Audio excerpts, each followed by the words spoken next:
আচ্ছা, আপনি সবাইকে একটু দ্রুত আসতে বলেন যারা মানে ডিসিশন মেকার আছে। আর আস্তে আস্তে আপনারা তো বুঝতেছেন এখানে পরিস্থিতিটা কি, অলরেডি পদক্ষেপ নেওয়া উচিত ছিল।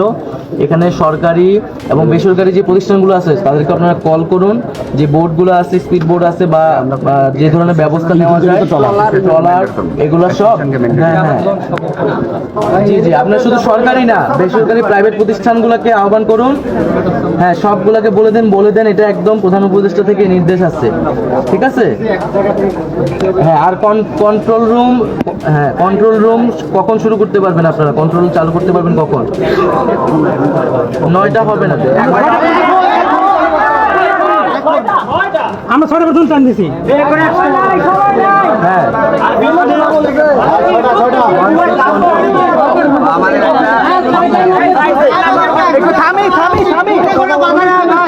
আচ্ছা, এটা আপনি দ্রুত 1 ঘন্টার মধ্যে এটা চালু করার ব্যবস্থা করেন। আমি এখানে আছি, এটা চালু না হওয়া পর্যন্ত আমি যাচ্ছি না আর কি। হ্যাঁ, কন্ট্রোল রুম কে আছে বলে দেন, এটা চালু হইলে, এটা কার্যক্রম শুরু হলে তারপর আমি যাব। আপনি দ্রুত আসেন আর কি। আর ওই বোর্ডের কোম্পানিগুলোকে কল দিয়ে বলে দেন আর কি, যাতে এখনই তারা প্রস্তুতি শুরু করে যাওয়ার প্রিপারেশন নেয়। জি জি, আসসালামু আলাইকুম।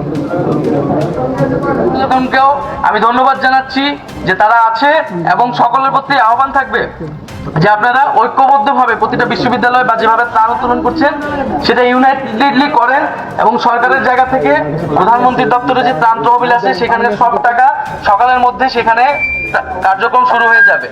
সকল প্রতিষ্ঠানকে বলে দেন যে যাতে এবং আমি সকল প্রতিষ্ঠানকে আহ্বান জানাচ্ছি আপনারা দ্রুত সময়ের মধ্যে অফিসিয়াল কাজ শুরু করুন এবং যার যার জায়গা থেকে সকল দিক নির্দেশনা চলে যাক।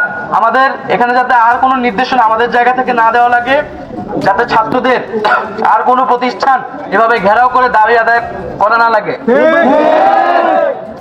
এবং আমরা যেভাবে গণ অভ্যুত্থান করেছি ঐক্যবদ্ধভাবে, এটি আমাদের একটি ন্যাশনাল ক্রাইসিস সামনে চলে এসেছে, সেটাকে আমাদের আবার সেই ইউনিটি ধরে রাখতে হবে। সেই জায়গা থেকে সকল সামাজিক রাজনৈতিক শক্তিকে আমরা আহ্বান জানাচ্ছি, আমরা ব্যবসায়ীদের আহ্বান জানাচ্ছি যে আমরা সকলে একসাথে সেইখানে যাতে যার যার জায়গা থেকে সর্বোচ্চ সক্ষমতা দিয়ে আমরা কাজ করব এবং আমরা বাংলাদেশকে রক্ষা করব। এবং আমরা জানি যে এই যে বাঁধ খুলে দেওয়া হলো এবং একটি রাজনৈতিক জায়গা থেকে কিন্তু এই দুর্যোগটিকে নিয়ে আসা হলো বাংলাদেশে, সেই জায়গা থেকেও আমাদের এই রাজনৈতিক প্রশ্নটিকে কিন্তু মোকাবেলা করতে হবে।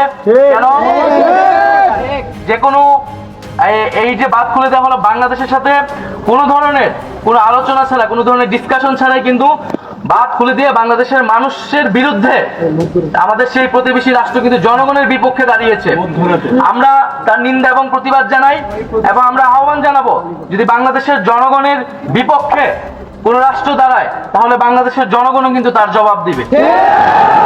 তো সকলকে ধন্যবাদ জানাচ্ছি এবং আমি আপনাদের নিশ্চয়তা দিচ্ছি যে আপনারা যেই দাবিগুলো নিয়ে এসেছেন সেই দাবিগুলো এখান থেকে বাস্তবায়ন না হওয়া পর্যন্ত আমি অন্তত এখান থেকে যাব না।